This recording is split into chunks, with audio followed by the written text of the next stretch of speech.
নমস্কার, কেমন আছো সবাই? আশা করি সবাই ভীষণ ভালো আছো। স্বাদে আহ্লাদে একসাথে আরেকটি নতুন ব্লগে তোমাদের সবাইকে স্বাগত জানিয়ে ব্লগটা শুরু করছি। আজকে সরস্বতী পুজো, কিন্তু কাল রাত্রি থেকেই হঠাৎ করে পুচুমার জ্বর এসেছে, সর্দিও ভীষণ আছে। তো সকালে এখন জ্বরের ওষুধ খাইয়েছি, জ্বরের ওষুধ খেয়ে একটু ভালো আছে। ওদের দুজনেই রেডি হয়ে গেছে সরস্বতী পুজো করবে বলে, আর ওইদিকে ঠাকুর ঘরে সব রেডি আছে, এই দেখো। আর ঠাকুর মশাই এলে পুজো শুরু হবে। আমার পাগুলো তো সাদা, পাগুলো পিঙ্ক। তো এইটা পিঙ্ক। সরস্বতী পুজোর সাথে সাথে আজ আবার রান্না বাড়াও, তাই এদিকে মা কলাই ভাজছে, এরপরে রান্না হবে। অন্যান্য সবজি সব কাটা আছে, ওগুলোও রান্না হবে। আর এই দেখো আমাদের জানকীনাথ হনুমানজি। উঠি চলে আসবে চান ঘরে, ঘুম থেকে উঠেই চান। মাথা হাঁটতে বলো নামো, বলো নামো, ও এই হাতটা বলো নামো। নমো বিভায়াম বীণা পুস্তক ধারিণী মুরারি বল্লভাং দেবী সর্বশুক্লা সরস্বতী এষ সচন্দন গন্ধপুষ্প বিল্লপত্রাঞ্জলি ঐং সরস্বত্যই নমঃ। তুমি নাও আমার পুষ্পের ভার, আমার দাও আমার বিদ্যার ভার। প্রণাম করো, জোড়াত করে বলো বলো সরস্বত্যই নমো। ঠাকুর পুজো হয়ে গেল, এখন সবাইকে প্রসাদ দেব। বাবু আর পুচুমা যাবে একবার আমাদের প্রাইমারি স্কুলে, ওখানেও সরস্বতী ঠাকুর হয়েছে, এই যে দেখো। ওরা দুজনে গেল, একবার ঠাকুর প্রণাম করেও আসবে, আর পুচুমারও একটু ভালো লাগবে। প্রসাদ টোসাদ খেয়ে কিছু সবজি কাটা বাকি ছিল, সেগুলোই আমি এখন ঝটপট কেটে নিচ্ছি, আর মা ওইদিকে রান্না করছে। দুপুরের দিকে আবার পুচুমার জ্বরটা এসেছিল, আর এখন সন্ধে হয়ে গেছে, এখনও ওর প্যারাসিটামল খেয়ে জ্বরটা একটু কমেছে। আর বাবু গেছিল বাজার, সেখান থেকে আজকে কেক নিয়ে এসেছে, কারণ আজকে হলো মা বাবার অ্যানিভার্সারি।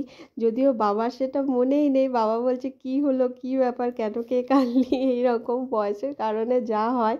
আর পুচুমার মুখটা দেখেছো কতটা শুকিয়ে গেছে, তাও ওর কেক দেখে মনটা ভালোও হয়েছে। তো চলো আমরা মা বাবাকে বসিয়ে ঝটপট কেকটা কেটে নেব। দাদা ধরো ধরো দেখতে পাচ্ছি না।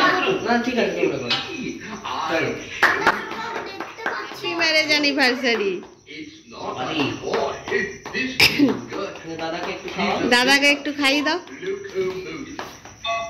But doesn't it need railway tracks to run on? Oh no, I fitted Gertrude with car wheels. ব্যাস, She can go anywhere she likes.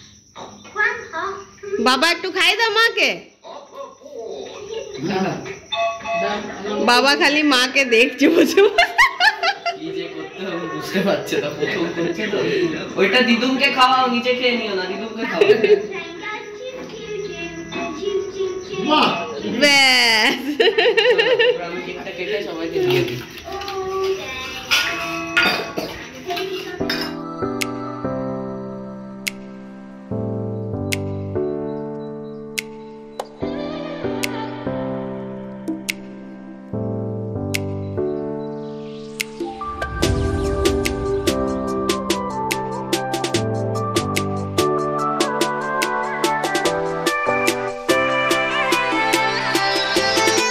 আজকে পরের দিন সকালবেলা, আজকে হলো শীতলা ষষ্ঠীর পুজো। আজকে সব কিছু শীতল শীতল করতে হবে, শীতল খাওয়া, শীতল জলে স্নান, সমস্ত কিছুই।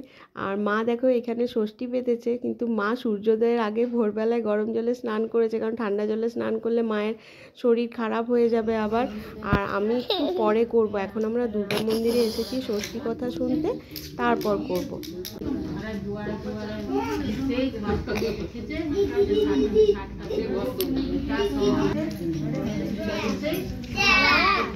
দুর্গা মন্দিরে হাতে একটি করে কুল নিয়ে আমরা ষষ্ঠী কথা শুনতে যাই, যে সাটুর 7টি ছেলে, সেই গল্পটা।